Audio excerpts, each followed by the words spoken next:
መጠንቀቕታ ኤምባሲ ኣሜሪካ ንትግራይ ንመሪሕነት ትግራይ ኣውፅኦም ኣለዉ እንደገና ከምቱ ኩልና ነስታውሶ ኣብ ቀረባ እዋን ናይ ቪዛ ማዕቀብ ገይሮምሎም ንመራሕቲ ሕወሓት ናይ ቪዛ ማዕቀብ ገይርና ኣለና እዚ ከዓ ሰላም ኣንደርማይን ይገብሩ ስለ ዘለዉ እዮም ዝብል ሪዝኒንግ ዘለዎ እቲ ናይ ቪዛ ማዕቀብ ንሕና እውን ሪዝን ኣውት ገይርናዮ ኢና መሪሕነት ትግራይ መሪሕነት ሰራዊት ትግራይ ብፍላይ ኩሉ ነገሮም ገዲፎም ካፍቱ ዘደላደልዎ መነባብሮኦም በሪሮም ዓድኹም ተወሪራ ምስ ተባሃሉ ዓዶም ይምኣትዮም ስለዚ ናይ ቪዛ ማዕቀብ ምግባር ንማንም ከም ኣጀንዳ ዝውሰደ ይኮነን ብዙሕ ኣጋጂፍካ ዝርአ እውን ኣይኮነን ኢልና ኣልዒልናዮ ነርና እዚ ጥራሕ እንተይኮነ እቲ ቪዛ ማዕቀብ ቅድሚ ሕዚ እውን ተገይሩ ነይሩ ሓድሽ ኣይኮነን ነገር ግን ከዓ ዲፕሎማቲክሊ ክርአ ከሎ ዝነዓቕ ኣይኮነን ናይ ዲፕሎማሲ ትርጉም ኣለዎ ብፍላይ እቲ ሪዝን ኣውት ዝገበርሉ መንገዲ መሪሕነት ትግራይ ሰላም ኣንደርማይን ይገብር ስለ ዘሎ ዝብል እዩ ነይሩ እዚዩ ናይ ብቐዳማይ ናይ ቪዛ ማዕቀብ እየ ዝብለኩም ዘሎ ሰላም ኣንደርማይን ዝገበረ መራሒ ናይ ትግራይ ርአ ይፈልጥ ዝርአ ይፈልጥን ኣነ ንሶም እውን ከመይ ዓይነት ትርጓሜ እዮም ተርጊሞሞ ደኣ እዚ ዝኸውን ዘሎ ዝብል ንኩልና ሓሳብ ክኾነና ይኽእል እዩ ዝርእይዎ ነገር ከምኡ ስለ ዝኾነ ይኮነ እቲ ዝርእይዎ ኣብ መሪሕነት ትግራይ ዝርእይዎ ፀረ ሰላም ኮይኑ ስለ ዝተረኣዮም ኣይኮነን ዲፕሎማሲና ብዙሕ ስለ ዘይተሰርሓሉ እዩ ንዕቐት ስለ ዘሎ እዩ ናይ ዲፕሎማሲ ትርጓመ ጌጋ ስለ ዘሎ እዩ ዝብል እምነት ኣለኒ ይሰርሕዎ ይሰርሕዎ ፅባሕ ንግሆ ብተግባር ዝውቀስሉ እንመን ምዃኖም ፍሉጥ እዩ ለዚ ትግራይ ትመርሑ ኣብ ዲፕሎማሲ ዘለኩም ድኽመት ኣብ ሚድያ ዘለኩም ድኽመት እንዳልዓልና መፂና ኢና ዓያሹ ተባሂልና እስካዕ ንቁፀር ታይተወካ ቁርብትላ ንዕረፍ ዘይትብል ደቂሶም እንዲዮም እኒአው ረጎድቲ ቆርበት እንዲዮም ስኢልካ ትቃፀል ንምንታይ እስካዕ ዝበሃል ኣነ ፐርሶናሊ የልዕል ነይረ እየ ሚድያና እውን እንዳልዓለ መፅኡ እዩ ሕዚ እውን የልዕል ኣሎ እቲ ዋና ምክንያት ናይ ቪዛ ማዕቀብ ኣሜሪካ ኣብ ትግራይ ዝኸድ ዘሎ ስለዘይ ትፈልጦ ይኮነን ነገራትና ኩነታትና ስለዘይ ይፈልጥዎ ይኮነን ይፈልጥዎ እዮም ግጥም ኣቢሎም እቲ ዋና ነገር ግን ዲፕሎማቲክሊ ዘለና ነገር ኩሉ ሒዝና ኸይድና ኣብ ናይ ዲፕሎማሲ ዕዳጋ ምሻጥ ኣይከኣልናን እንገዝኦ እውን ምግዛእ ኣይከኣልናን እዩ ንዓይ ዘርእየኒ ሕዚ ደጊሞም እቲ ሕዚ ኣብ ስክሪን ትርእይዎ ዘለኹም መውፅኦም ኣለዉ ብእንግሊዝኛ ስለ ዝኾነ እንግሊዝኛ ንትሰምዑ ግልፂ እዩ ይንበብ እዩ ተንብብዎ ትኽእሉ ኢኹም እንግሊዝኛ ንዘይትሰምዑን ንዘይተንብውን ከዓ ተርጊመ ንኩሉ ማእኸል ዝገበረ ገይረ ክቕምጥ እየ እንታይ እዩ ዝብል ዩናይትድ ስቴትስ ማለት ኣሜሪካ ኣብ ትግራይ ዘሎ ፖለቲካውን ሰብኣውን ኩነታት ሞኒተር ትገብረላ ትከታተለላ እያ ይብል ፖለቲካውን ሲቪልን መሪሕነት ትግራይ ፖለቲካውን ናይ ሲቪል ማሕበራትን ወይ ሲቪል ማሕበረሰብን መሪሕነት ናይ ትግራይ እቱ ሲሴሽን ኦፍ ሆስቲሊቲ ዝበሃል ናይ ፕሪቶሪያ ስምምዕነት ኣብ ምትግባር ክነጥፉ ኣለዎም እቲ ናይ ፖለቲካ መሪሕነት ኮነ እቲ ናይ ሲቪክ ማሕበረሰብ ዝመርሕ ናይ ትግራይ ኣብ መንጎ ትግራይን ማእኸላይ መንግስትን እቲ ናይ መንግስቲ ኢትዮጵያን ዝተገበረ ስምምዕነት ክፍፅሙ ወይ ከተግብሩ ክነጥፉ ይግባእ ይብል ነገር ግን ናይ ፒስ ኣግሪመንት ኣንደርማይን ምግባር ወይ ሰላም ናይ ሰላም ስምምዕነትን ሰላምን ብጣዕሚ ጥሒቶም ዝርዩ ኦኬ ቫልዩ ዘይህቡ ንዕኡ ጥሒሶም ዝኸዱ ንዕኡ ዝጥሕሱ መራሕቲ ግን እኒአው ናይ ግድን እዚኣቶም ኮኦፕሬት ክገብሩ ወይ ክትሓባበሩ ኣውዝዩ ሰላም ምምፃእ ግዴቶም ክዋፅኡ ይግባእ መራሕቲ ትግራይ ሰላም ብጣዕሚ ዝግብኦ ዋጋ ዘይህቡ ንሰላም ዘንቋሸሹ ዘቃልሉ እዮም ይብል ቃል ብቃል ኣብኡ ዝኒሄ እዩ ስለዚ ዳያሎግ ፕሮሞት ምግባር ፖለቲካዊ ዳያሎግ ወይ ዘተ ምስባኽ ወይ ኣብ ዘተ ምእማን ከምኡውን ኣፍሪካን ዩኒየን ናይ ኣፍሪካ ሕብረት ዝገብሮ ዘሎ ናይ ሰላም ፃዕሪ ነዚ ደግፎም ግብኦም ክፍፅሙ ኣብ ሰላም ክነጥፉ ሰላም ኣትሒትካ ዘይምርኣይ ናይ ግድን እዩ እዚኣ ከዓ መራሕቲ ትግራይ እያ ኢሉ ይፅሒፍዋኒ ኣምባሳደር ኣሜሪካ ኣብ ኢትዮጵያ ኣምባሳደር ማሲንጋ ማለት እዩ ኣሜሪካ እቲ ናይ ላይፍ ሴቪንግ ሂወት ናይ ምድሓን ናይ ሰብኣዊ ድጋፍ ክትቅፅል እያ ኣብ ትግራይ እዚ ክትሕግዝ እያ ነገር ግን ካብ ረድኤት ናብ ዓርሰ ምርኮሳ ክሳገሩ ህዝቢ ትግራይ እቶም ረድኤት ዝኒሄ ካብ ረድኤት ናብ ዓርሰ ምርኮሳ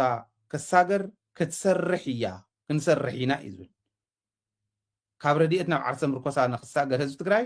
ክንሰርሕ ኢና ይብል ስለዚ ሎካል ሊደርስ እና ሂማኒታሪያን ኢምፕሊመንተርስ ኣብዚ ኢንጌጅድ ኮይንኩም ንሕና እውን ኢንጌጅ ንምግባር ድልዋት ኢና ንስኻትኩም እውን ኢንጌጅድ ኮይንኩም ንክትሰርሑ ቀፃሊ ስራሕና እዚ ክኸውን ኣብዚ ክትኣምኑ ናይ ግድን እዩ መሪሕነት ትግራይ ግን ሰላም ኣንደርማይን እንተዘይትገብሩ ይሓይሽ እያ ትብል ደብዳቤ እዚኣ ደብዳቤ ኮነትን ኖርማሊ ኣብ ዌብሳይት ናይቱ ኤምባሲ ናይ ኣሜሪካ ኤምባሲ ኣብ ኢትዮጵያ ኣዲስ ኣበባ ዝፀሓፈ እያ ኣብዚዩ 4 ነገራት ከልዕል እደሊ እያ ቁፅሪ 1 በቲ ናይ መወዳእታ ክጅምር ምናልባሽ እውን ንፍለው ክጥዕም ብመጀመርያ ክጅምር ንምንታይ እዩ ንኻልኣይ ግዜ ፒስ ኣንደርማይን ትገብሩ ኣለኹም ዝበሃል ዘሎ እዚ ኣልና እንደንሕተት ሕዚ ፒስ ኣንደርማይን ስለ ዝገበሩ ኣይኮነን ሕወሓት ፒስ ኣንደርማይን ስለ ዝገበረት ኣይኮነትን ሰራዊት ትግራይ ፒስ ኣንደርማይን ስለ ዝገበረ ኣይኮነን ኢሊት ትግራይ መሪሕነት ትግራይ ብሓፈሻ ህዝቢ ትግራይ እውን ሰላም ኣንደርማይን ስለ ዝገብር ኣይኮነን እታ ብሕታዊት ሪዝን ብሕታዊት ምክንያት ናይታ ናይ ቪዛ ማዕቐብ ትኹን ኣብታ ናይ ቪዛ ማዕቐብ ዘላ ሪዝኒንግ ፒስ ኣንደርማይን ትገብሩ ኢኹም ኢላ ስለ ዝኾነት ኣብዚኣ ፅሒፍዋ ዝኒሄ እውን ፒስ ኣንደርማይን ትገብሩ ኢኹም ስለ ዝኾነት ንምንታይ እዩ እዚኣ ሪዝን ኮይና 4 ነገራት ክዛረበ ኢለ ዘለኹ ኣብ ሓንቲ ኢና ኒና ንምንታይ እዚኣ ከም ምክንያት ኣልዒሎም ኣብ ልዕሊ መሪሕነት ትግራይ ከምዚ ዓይነት ማዕቐባትን በብግዚኡ ዝወፅእ ወቐሳታትን ከውፁ ንምንታይ ክኢሎም እታ ምክንያት ሓንቲ እያ ኣብ ውሽጢ ንሰርሖ ዘለና ኣብ ውሽጢ ፊል ንገብሮ ዘለና ናይ ውሽጥና ፔን ናይ ውሽጥና ስቃይ ናይ ውሽጥና ስቃይ ናይ ውሽጥና ፀገም ናይ ውሽጥና ድሌት እና ናይ ውሽጥና ፅንዓት ኣውፂና ዓለም ክፈልጦ ኣሜሪካ ክትፈልጦ ካልኦት እውን ክፈልጥዎ ስለ ዘይገበርና ብምንታይ መንገዲ ብሚድያን ብዲፕሎማስን ኣድቮኬስን ዲፕሎማስን እዮም ዝበሃሉ ክልቲኦም እቲ ሚድያ ኢንፎርሜሽን ጥራሕ ምሕላፍ ኣይኮነን ኣድቮኬት እውን ይገብር እዩ ዳስ ዋይ ንሕና ኣብቲ ፅዕፁዕ ናይ 8 ወርሒ ኩናት እንተሎ ማሕበራዊ ሚድያ ነጠፍቲ ኣብ ሚድያ ካውንስል እቲና ኣድቮኬተርስ ስለ ዝኾኑ ኣድቮኬት ክገብሩ ብደንብ ግን በቲ መሪሕነትና ዝደልዮ ህዝብና ዝደልዮ ኣምባሳደራትና ብደገ ዘለውን ጋይድ ብዝገብሩና ከይንጋገ ኣብ ኣድቮኬስን ዲፕሎማስን ሕጊ ስለ ዘለዎ ስርዓት ስለ ዘለዎ እቲ ካልቸር እንታይ ይመስል ዝሓለፈ ሕዚ ዘለኹ እንታይ ይመስል ዝብል ጋይዳንስ እንዳሃውና ሚድያ ካውንስል መስሪትና ንኸዶ ዝነበርና ስለ ዝጠቅም ጠቂሙ ከዓ እዚኣ ሙሉእ ብሙሉእ ኢግኖር ገይሮም መራሕቲ ትግራይ ኣብዚ ኣለውን ማለት ኦነስት ንምዃን ንባዕለይ ኣብዚ ኣለውን ሓቂ ምዝራብ ይፅቡቅ በቃ ተሓቢእኻ እያ እንተገይርዋ ናይ ደብረፅዮን ኣተሓሳስባ ናይ መንጀሪነት ኣተሓሳስባ ናይ ዝኾነ ካሊእ ኣተሓሳስባ እንተሰሪሐን ፅቡቅ እንተዘይሰሪሐን ወዲቕና ኣለና እያ እንታይ ይፈልጥ ገብረ ማርያም እንታይ ይፈልጥ ወልደ ማርያም እንታይ ይፈልጥ ሃይለ እሞ ናይ ሃይለን ናይቶም ካልኦትን ጥርንፈ ኣቢልና ክንከይድ እሞ እከለ ኣሳይመንት ውሰዱ ኢልካ ኩሉ ዓቕሚ ናይ ምጥቃም ክእለት ሓጢያት ዘለና ኢና ንመስል መርገም ዘለና ኢና ንመስል ተዓቕሙ መሊኡ ኣምባሳደራት መሊኦም እዩ ዲፕሎማሲ ዓለም ከመይ ይሰርሕ ሚድያ ዓለም ከመይ ይሰርሕ እዚ ኩሉ ዝፈልጡና ሃለው ኢግኖር በታዝ ኣዘዝኻስ ከዓ ዝኸድካ ጽቡቕ እንተዘይ ኮይኑ ግን ጸላኢ ኢኻ ዝኾነ ነገር እንተልዒልካ ንሳቶም ክፈትሕዎ ዘይኽእሉ ጸላኢ ኢኻ ልክዕ ከምቲ ደደቢት ሕዚ ጸላኢ ገይሮም እዮም ዝቆፅርዎ ዘለዉ ንምንታይ ናይ ዓድዋ ነገር ኣልዒሉ ዘይንካእ ንኽእዩ ኣብ ልዕሊ ህዝቢ ቸቸ ኢሎም ዝኸዱ ሰባት ንኽእዎም ክንደይ ናይ ዝኣክል ሓደጋ ከም ምዃኑ ረኣዩ እዚኦም እዮም ቶም ውድቀትና ስለዚ ኣብ ውሽጥና ዘሎ ስቃይ እንታይ እዩ ክንደይ ሰብ ኢና ንቐብር ብመዓልቲ ኣብ ውሽጥና ዘሎ ቁስል እንታይ ይመስል ትናይ ሰላም ድልየትና እንታይ ይመስል ኦኬ ትጅግንነትና እንታይ ይመስል እዚኦም ዲፕሎማስና ሚድያና እዮም ንዓለም ክነግርዋ ነይሮም ንዓለም ክነግርዋ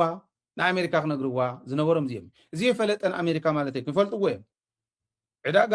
ጣፍቲ ዘርኢ ምዃንካ ስለ ዝፈለጠካ ትርጉም የብሉ ክንደይ ኢኻ ክንደይ ኩንታል ጣፊ ዘለካ ክንደይ ኢኻ ክትሸጦ ትደሊ ክንደይ ኢኻ ክትበልዖ ትደሊ እትፈልጦ ንስኻ ኢኻ ክትሸጦ ትደልዮ ክንዲ ኩንታል እንተሃልዩካ ክንዲ ኩንታል ገዝእ ዝደሊ ሆቴል ድዩ ካሊእ ድዩ መፂኽ ገዝኣካ ዝኽእል ንዕዳጋ እንተውፂኻ እየ ዲፕሎማሲ ከምኡ ይሰርሕ ሚድያ ከምኡ ይሰርሕ ንሕና 12 ኣርቲክላት ደውፂና ብናይ ዓለም ሚድያታት ንምንታይ ኣውፂና እየ ደደቢት ናይ ተጎጋ ጉዳይ ተጓይና ብቢቢሲ ኣውፂናዮ ቢቢሲ ኣውፂዎ ሃይለይ ግን ሰሪሕዎ ንምንታይ ብቢቢሲ ኣውፂና እየ ሽዑ ተዕዳጋ ንሱ ስለ ዝኾነ ኣሶሽትድ ፕሬስ ኣውፂዎ ናይ ተጋደልትና ናይቶም ኣብ ናይ ኢትዮጵያ ሰራዊት ዝነበሩ ዓፅዮም ዝቐትልዎም ዝነበሩ ኣሶሽትድ ፕሬስ ኣውፂዎም ብቁፅሮም ዝወፅሖም ዝነበረ ኩሉ ኣብዚኣ ኮይነ ኢንተርቪው ገይረ እዮም ንምንታይ ኣውፂናዮ ተዕዳጋ ንሱ ስለ ዝጠልብ ዕዳጋ ናይ ዲፕሎማስን ናይ ሚድያን ዘይምፍላጥ እዩ ከምኡ ዝገብረኩም ዘሎ ካብ ዝብል ኣነ ብፅሑፍ እውን ካብ ዝሰደሎም 3 ዓመት እየ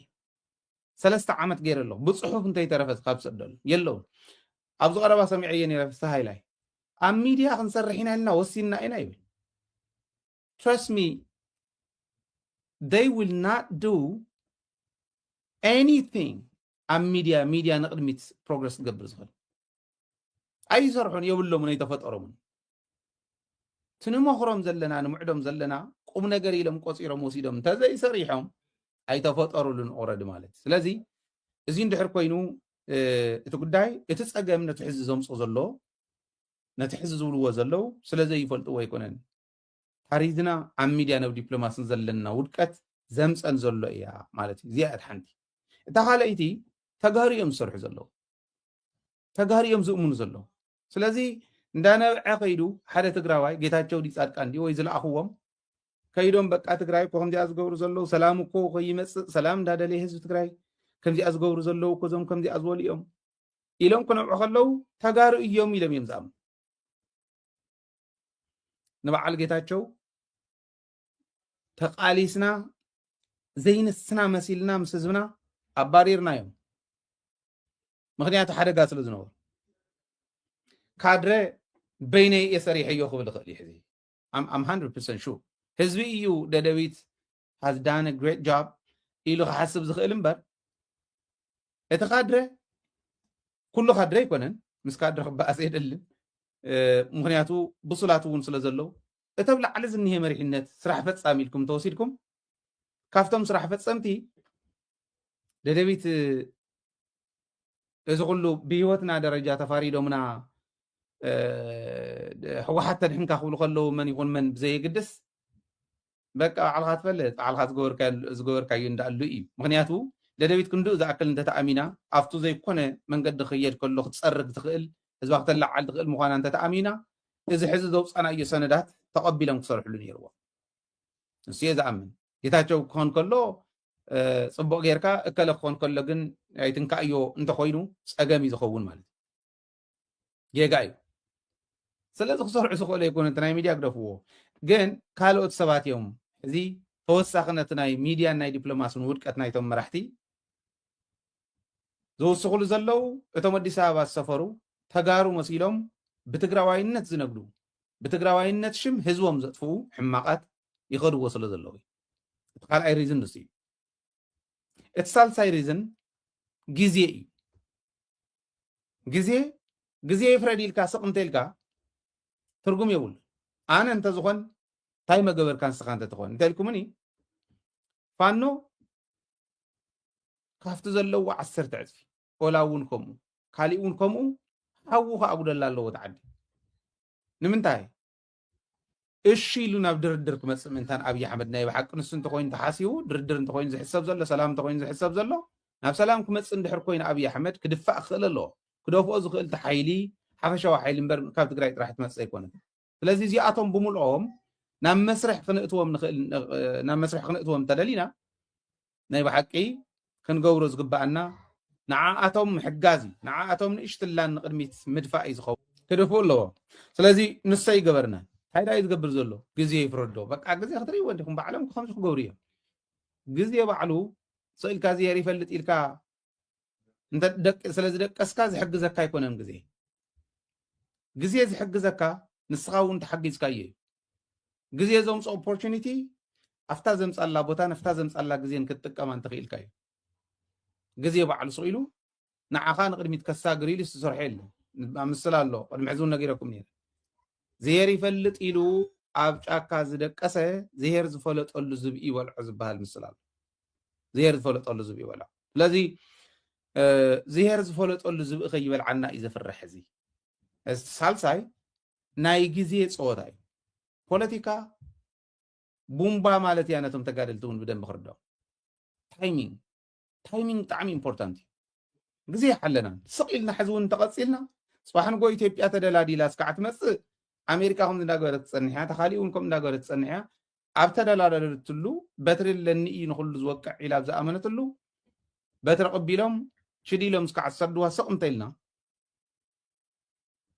فقبر زغل انتاي مخانس فولتوه تو زيرس فولت اللي زبق عكاشعي تايدا اينا مخان قبر انا وزغينا خزة زي كونن نعنا ون كود بنا كوينا نبلنا ميديا كونسل يود بيل زي خيد كوميونيكيشن بيرو محبرات يود بايل زي خيد محبراو قداي يخون مناسي يخون ولا بعلتناي تي بي ال اف بوانا نتناي تي بي ال اف اوفيس دقن وش تنزلو محبر تزي توديو تدبلوماس ببيئم صرحوه احنا اكو دايركت دبلوماسي يبلنا امباسادر فسان امباسادر برهانن سروحو منغست وكل توهايلهم امريكا سلتقمطو 195 هاجرات بويغرم يمقصحوا ايد لي انا نسن ولا نول 10 عبيت نحس نو 10 هاجر كم يغرم يمزوص سبيد ليكا ودابيد ليكا نحنا دبلوماسينا بابليك دبلوماسي يو قدمي اخو هاو زلو ويل زامن مرحنت يلين ات بابليك كندو زاكل امباورمنت خدو خلخا امباور ديو منغستي سرحو يد نقليو يقال سلخو يلو ناي قالس منفس بدن بسنيقو يزوص سلازتا يخون حزبن منغستن سراويتن تنابيبهم يسرحوه ودابز ودبلدي አቤልቱ ዳብ ተሙሽጥ ዘለው ነው የተወደውን እኮ ይትረፍ ደደገ ዘለው ስለዚህ እዚኦም ዓበይቲ ተጽዕነታት ኮን እዮም ዝብል እምነት ኣለኒ እዚው ሓደጋ ከይኾነናውን ፍርሕለኒ እዚኣቶም ክንሓስወሎም ይግባእ ዝብል ዘለኹ እዚው ከም ዘሎ ኮይኑ እቲ ራብዓይ ኣብ ኣሜሪካ ባዕሉ ክስራሕ ዝግባእ እዩ استودي قدمون صل نير وين ابي احمد زلو قربيتان ابي احمد كم يغريو يخيد نير في قدم حزون فلطين امريكا حز زلوا بريزيدنت كلنا نفلطي متاي كم خلت سوايس بريدكتبل يكون كم دلايكا بقى بزخونه وان زخونه ነገር كسرح زخد فين كم زبلالو زخونه بريزيدنت لازم إلنا دينا سيلنا خنكيد اب امريكا بعل كسرح زغبا حنت غزي انت تسرح ولا تانا مسير ترازنيها كندينا إذا أكل طبقة بونديا توهيلو كتقمتو تغلي يكون طبقتيا كتقصل الله إيرترا هذه كافتن كور ألايس ناي أمريكا حانتيا تفوتو وتصل أمريكا سلز فوتو توم سوم سلز فوتو هو يكون أمريكا إيرترا أون تجديدا أمريكا أون تجديدا خراقة باي بابيل مانديب زبهال قال أي هرمز نهي بالعلايون سويس كانال كحلو انت خوينو قبص بينا يتحلون نايب علاي اوف كورس قبص بينا قنا يتحلون ايه بحر سيف كون الله ايه بحر سلام المقبار اتنزنو حكوست لاين زلونه ايه بحري ايرتران بتحرق قصقعه سعودية اوف كورس تحستيها ኤርትራ መሓዝ ሕዝና ኣሜሪካ ግድን እዩ ባቤል ማንዴብ ንምሕላው ጅቡቲ ባዕሎምን የውልዮ ባቤል ማንዴብ ንምሕላው ኤርትራ መሓዝ ናይ ግድን ኤርትራ እንተሒዞም ብኤርትራ ኣቢልካ ትግራይ ካብ ኣሜሪካ ክትረኽቦ ዝግባእ ጥቕሚ ንምርካብ ምስራሕ የድልን እዩ በይኑ ሓደ ሰብ ስለተመላለሰ መኻረ ዘይብሉ ወይ ኣብ ሚድያ እውን ዝዝረብ ዘይሰምዕ ኣንደርማይን ገይሮም ንልያቡ እንዳድነቁ ልዕል ልዕል እንዳበሉ ዝኸዱ እንድሕር ኮይኖም ሌባ እንዳሸፈንካ ትኸድ እንትኾንካ እከለይ ሌባ ነይበልኩን ህዝቢ ዘይኣመንካ ንህዝቢ ክንድኡ ዋይ እናበለ ህዝቢ ንህዝቢ ተደዳዳናኻ ተምፅእ ኢልካ ንህዝቢ ሓደ ዝኾነ ሰብ ምምዳብ ጌጋ እዩ ዝኾነ ሰብ ልዕልካ ዝኾነ ሰብ ምምዳብ ጌጋ እዩ ንሱ ምልዓልን ምዳብን ናቶም እዩ ናተይ ሕቶ ሕዚ ተፃርዮ ነቲ ህዝቢ ሪስፔክት ክትህብ ነቲ መቃለስትኻ ዝኾነ ሚድያ ሪስፔክት ክትህብ ተፃርዮ ትወርድ ተፃርዮ ምክንያቱ መርትዖ ኢና ቅሪብና ንሕና ስኢልና ስፔኩሌሽን ኣይኮነን ሩመርስ ኣይኮን መርትዖ ኢና ቅሪብና ብመርትዖ ዘቕረብካዮ መርትዖ ሒዞም ከይዶም ዘየፅምዕ እንተኮይኖም እንታይ ክትገብር ኢኻ ፀኒሕካ ኢንቨስቲጌት ጌርካ ተውፅእ ኣሎ ከመይ ጌርካ ምስ ከምዚ ዝበለ ትቃለስ ነውሪ ዝኸውን ሕዚ ሰብ እንዳበተኑ እንዳራገፉ ዝኸዱ እንተኮይኖም ኣብ መወዳእታ ጥራሕ ኣለቆታ ኣራጊፍካ ከፍያ ከምኡ ክኾነ ይንደልዩ ትፀገመው እዩ ዝንሄ ማለት እየ ኣሜሪካ እውን ሰብ ትፈጥር ተኣሜሪካ ዝንሄ ውዳበ ብምሉኡ ኣብኡ ዘለዋ ውዳበታት ማተሰኣ ጥራሕ ኣይኮነን ማተሰኣ እውን ይጥንክር ካልኦት እውን ይጥንክሩ ናብ ሓደ ናይ ትግራዋይነት ፅላል ይመፁ እዚኣ ሒዞም ከይዶም ዋይት ሃውስ ክኣትዉ ከለዉ ሓደ ኮይኖም ዝኣትዉ እንተኮይኖም ክንስዕር ንኽእልኩም እዩ ውዳበ ይውድቡ ዶ ሕቶ እንተሃልይዎም ሕቶኦም መሊስካ ንህዝቢ ሕቶ እንተሃልይዎ ሕቶ ትምልሰሉ ኦኬ ኮንሰርንስ እንተሃልዮም ኮንሰርኖም ተፅርዮ ኣሎም ድሕሪ እቲ ውዳበ ተጠናኽሮ ሪዝን ትነግሮ ዕላማ ናይቱ ውዳበ ትነግሮ እዚ ጌርካ ነጊርካ ህዝብካ ወዲብካ ክትቃለስ እንድሕር ክኢልካ ዓብይ ነገር ዝኸውን ንሱ እዩ ስለዚ ኣሜሪካ ካልኣይ ግዜ ውፅእ ኣላ ከምቲ ሕዚ ኣብ ስክሪን ትርእይዎ ዝነበርኩም ፒስ ኣንደርማይን ትገብሩ ኢኹም እያ ኢላትና ዘላ ሰላም ኣንደርማይን ዝገብር ትግራዋይ የለን ንሕና ዋላ እቶም ዝወቕስዎም ዘለዉ ቪዛ እውን ዓፂናኩም ዝብልዎም ንሰላም ኣንደርማይን ገይሮም ኣይፈልጡን ንዓና እዮም ዘይሰምዑና እምበር ፀረ ሰላም ኮይኖም ግን ኣይፈልጡን እዮም ተመልሲ እዚኣ እያ ሕዚ ነዚኣ ሚድያ እንታይ ይግበር ዝብል ኣንፈት የብላ ከመይ ጌርካ ንኣሜሪካ ንእምን ዝበሃል ኣንፈት የብላ ዘለዎም ንዕቐት ጉድዩ እዚዩ ከውድቐኩም እዩ ሒዝኩምና ከይትወድቁ ስለ ንፈርሕ ኢና ንዛረብ ዘለና እምበር ከምዚ ዝበለ እንተይተሓልመ ዝተፈትሐ እዩ ኣመሓይሹ ካልኣይ ግዜ ከውፅልኩም ከለዉ ስለዚ ዝኾነ ነገር እዛ ብርኩታ እምንላታ ዝበሃል ምስላ ምሕሳብ ፅቡቅ እዩ ዝብል እምነት ኣለኒ